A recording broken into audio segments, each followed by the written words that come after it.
For decades, Burt Lancaster represented a rare kind of power in Hollywood. He was not just a leading man, not just a box office draw, but something far more unusual for his time. An actor who managed to wrestle control away from the studio system and shape his own career. On screen, he projected strength, authority, and confidence. Off screen, he negotiated deals that many actors of his era could only dream of. Yet when Lancaster died in 1994, the question that lingered wasn't about his fame, his legacy, or his talent. It was about his money. After nearly half a century at the top of the industry, how much had Burt Lancaster truly amassed by the end of his life? And how close did that final number come to reflecting the power he once held? Burton Stephen Lancaster was born on November 2nd, 1913, in Manhattan's East Harlem, far removed from the glamour he would later come to represent. Raised in a working-class Protestant household with Irish roots, Lancaster grew up without any expectation of wealth or fame. His early life was defined not by luxury, but by discipline and physical effort. From a young age, Lancaster showed remarkable athletic ability. He became an accomplished gymnast and an excellent basketball player, eventually finding his way into the circus world alongside lifelong friend Nick Cravat. As a teenage acrobat, Lancaster learned something that would later shape his financial instincts. His body, his performance, and his risk tolerance were his assets, and no one would protect them for him. An injury eventually forced him out of circus work, and World War II briefly redirected his life. Lancaster served in the U.S. Army, where he was assigned to entertainment units tasked with maintaining troop morale.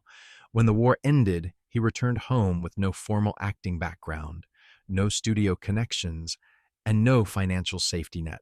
What he did have was timing.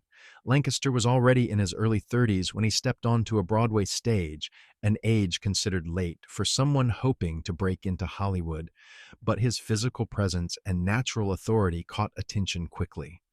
A short Broadway run led him to Hollywood agent Harold Hecht, a partnership that would ultimately redefine Lancaster's financial trajectory. In 1946, Lancaster made his film debut in The Killers, earning just $20,000, modest even for the time.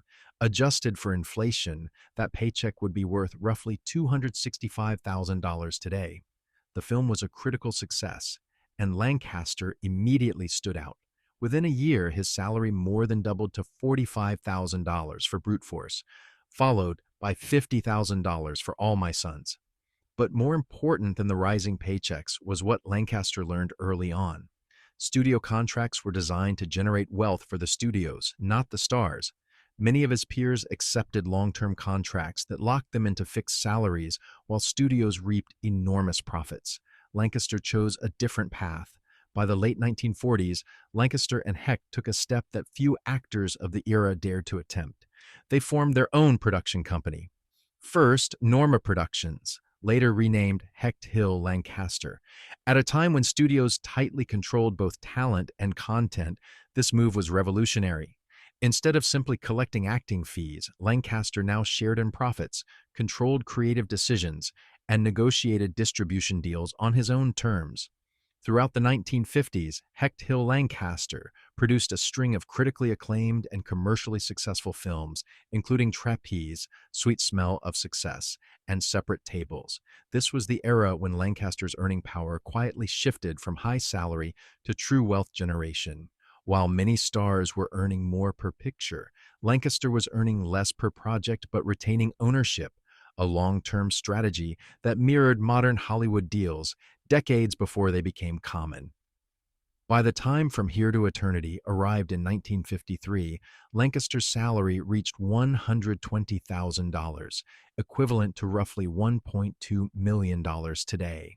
But his real financial advantage lay in the back-end participation and the growing value of his production interests. The 1960s marked Lancaster's transformation from star to institution. He took on challenging roles: a Nazi war criminal in Judgment at Nuremberg, a convicted murderer in Birdman of Alcatraz, and morally complex characters that elevated his reputation far beyond box office appeal. Financially, These roles paid handsomely. In 1961, Lancaster earned $150,000 for The Young Savages, followed by one of the largest paydays of his career, $750,000 for Judgment at Nuremberg.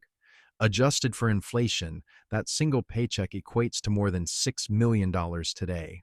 By this point, Lancaster was among the highest paid actors of his generation, but unlike many of his peers, he avoided reckless spending. He did not collect exotic car fleets or extravagant estates scattered across continents.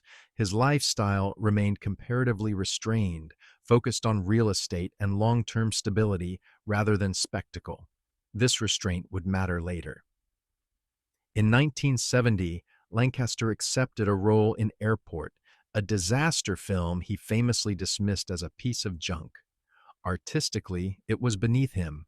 Financially, it was the most important decision of his career. Instead of negotiating a massive upfront salary, Lancaster secured a 10% share of the film's profits. Airport went on to earn approximately $100 million on a $10 million budget, an enormous success by the standards of the time. Lancaster's share amounted to roughly $5 million from a single film.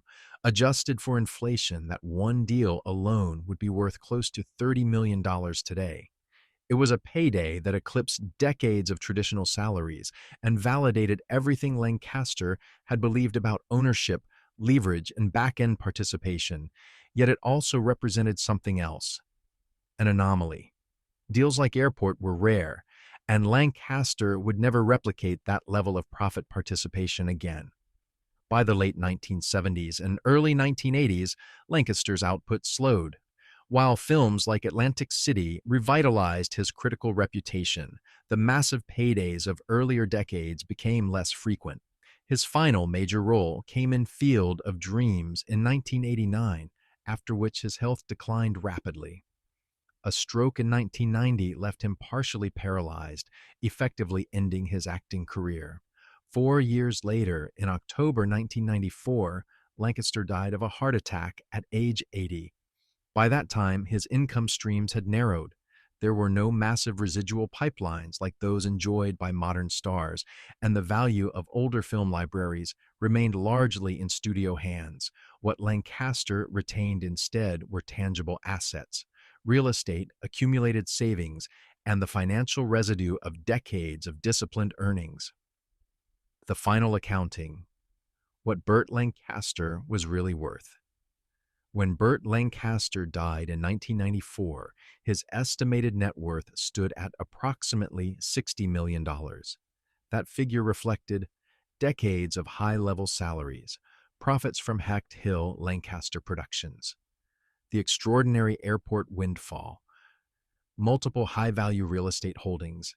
Adjusted for inflation, that fortune would exceed $120 million in today's dollars.